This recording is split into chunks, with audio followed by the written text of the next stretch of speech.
I was 100% skeptical and didn't believe in anything paranormal. And then my kid, 6 years old at the time, was the one who turned my beliefs on their head. We were living in a 2-bedroom apartment, and my kid just couldn't ever sleep well at night. I didn't think much of it at the time, downplaying it as normal insomnia, which I had struggled with too as a kid. The thing that struck me as weird about it is that she never deviated from her original reason of why she couldn't get to sleep. She would come out of her room to tell me that there was an old man in her room, telling her to leave because he lived there. I had the typical eye-rolling reaction, giving my kid a reaction like, well, you don't have to be asleep, but you need to stay in bed when it's bedtime, because I didn't believe her as if it was all make-believe. That was a mistake. After several months of living there and doing this routine regularly with my kid, I got a photo debit card in the mail from a bank that I don't do business with, addressed to a different name. My first reaction was to think, this is identity theft, or previous tenant didn't notify their bank that they moved out. So I called the bank, read the numbers off the card, and then while I was wrapping up the call, I had put it down on a table to find the scissors, as the banker told me to cut up the card. When my kid hears the conversation and comes over to see the card on the table, I'm off the phone with the bank, and my kid says to me right away, that's the old man in my room, that's him. I'm thinking to myself, this has got to be some sort of make-believe scenario again. Yeah, the picture shows an elderly white man with white hair and a white beard, but that's gotta be a coincidence, right? So fine, I'm going to prove that. I look up the name in quotes, along with the name of my town. First search result is the man's obituary.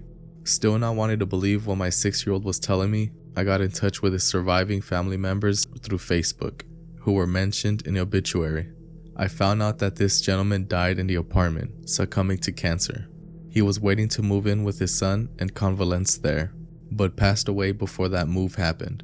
Also, I think it's worth noting that my landlord had no legal obligation to tell me that someone died in the apartment before I moved in, because it was a natural death.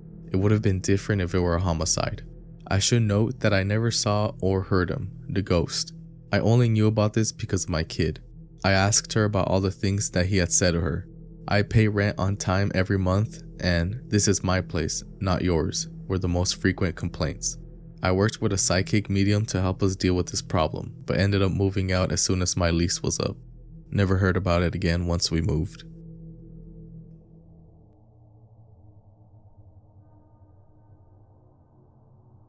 My brother once lived in a flat in downtown Mount Clemens, Michigan.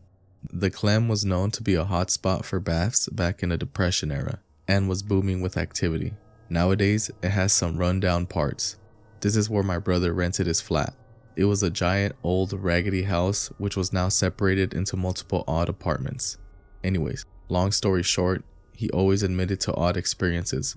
Cupboard doors opening, but one peculiar oddity was that he was always missing boxers or underwear from his drawer. He admitted that he thought his house was haunted and that the ghost had a crush on him. Never anything violent or disturbing, just odd things. Later on, he starts dating his future ex-wife. She starts coming around and he notices that the oddities began to increase. New oddities began to occur.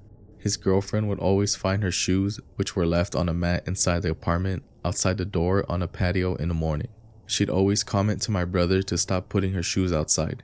He had an idea of why, but didn't want to frighten her. Besides, it wasn't hurting anyone. Well, things started getting worse. He came home from work and his girlfriend was staying there while he was gone, claiming that the stove burner kept lighting itself. She'd walk into the kitchen and it would be lit. She'd turn it off, and shortly later, it'd be lit again. Then, one night, my brother wakes up in the middle of the night and sees his girlfriend sitting on the end of the bed. Not just sees, but feels her near his feet, staring at him. He calls out for her to come back to bed, but she doesn't respond, so he calls out louder, telling her to come to bed and asking what's wrong. His girlfriend then asks what he's doing. He turns and she's sleeping next to him. He turns back. No one is at the end of the bed. Now, he's freaked out, but doesn't want to scare his girlfriend from coming over to his place. A few nights later, they're both sleeping and he wakes up to his girlfriend screaming. He looks over and she's sleeping, but thrashing around, holding onto her neck. He doesn't see anything, so he starts yelling and shaking her to wake her up. After a few shakes, she wakes up crying and terrified. She starts telling my brother about how real her dream felt, that a woman was strangling her, telling her to get out, that she doesn't belong there and to leave her man alone. Her neck had red marks on it, possibly from herself trying to defend herself, but they believed it to be from something else. My brother then comes clean with her, then decides to do some research and find out that the address they live in was an old brothel back in the day that the rich Bathursts used to stay in. My brother lived in that house for a few more weeks before he could locate to a new place. She never came back to stay the night though, and he never experienced anything aggressive while there. I know my brother and I can tell when he's lying. This was legit, and when she talked about it, you could see how shaken up she was.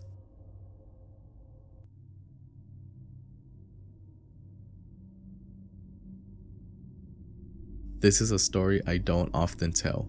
I promise sincerely that this has scarred me for life. And although I have looked into psychological explanations for what I've heard and natural explanations for what occurred, they remain unsatisfactory. When I was a child, I was scared of the dark. I swore to my mother I heard voices in it. They were not evil, but they were not familiar, so they scared me. It was not uncommon in the middle of the night for me to wake up and hear whispers, as I would call them when asking my mom. She figured they were just bumps in the night and typical kids' nightmare material. I tried to explain to her that it was more than that they sounded different from one another, the way people's voices do. On some nights, I would get so scared from these whispers that I would sleep in my mom's bed with her. It was an added bonus that the bathroom was directly outside of her bedroom in case I had to go. I should add at this point that when walking out into the hall to go to the bathroom, you looked directly down the stairs that would lead you into my living room on the first floor, as my mom's bedroom was on the second floor. On one such night, around Christmas, I awoke and felt the need to relieve myself. I walked out from the door and distinctly heard the phrase, "Look," and to my astonishment, a red light, almost like a spotlight, was cast upon the wall at the very bottom of the stairs. The light had no other source. It was by itself, and I was transfixed by it. Being a little kid, and it was only a few days from Christmas, I knew what this light was. It was Santa. I was so excited, I began walking down the stairs to greet him, picking up my pace after the second step as I began to creep off the wall and fade into the darkness in my living room. That's when I heard him, a very strong, masculine voice, different from the first, not at all like my father's. Not to say he isn't masculine, it was just distinctly different. It said, "Stop, right now. Go back up those stairs." I listened, turned around, and what happened next, I am not sure I would believe if someone had told me this same story. After reaching the top of the stairs, I heard a very loud crash that sent me running back to my mother's bed, where I jumped straight under the covers and stayed there the whole night.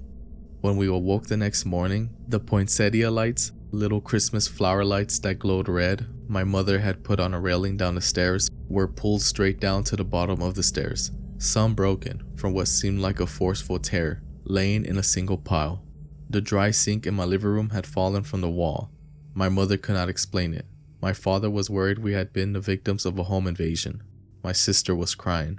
There was nothing missing. Nobody had broken in. There did not seem to be any reason this had happened. And then I saw it, and I kept quiet about it because I was so afraid that I could not force words out of my mouth. There, on the edge of the wooden dry sink, which had been facing up, were 3 indentations where the finish on the wood had been worn, almost as if in a forceful grip. Something down there had grabbed it and threw it down. That was what the bang was. I was mortified. After that day, I never heard a single voice again. I do not like to imagine what was waiting downstairs for me that night, if it was anything at all. But I can tell you that the reality was that something had physically acted upon 2 things in my house near the bottom of that stairwell. After this, I never heard another whisper again. This happened when I was about 7.5. I am 20 years old now, and because of this incident, I am still afraid of the dark, especially shadowy stairwells.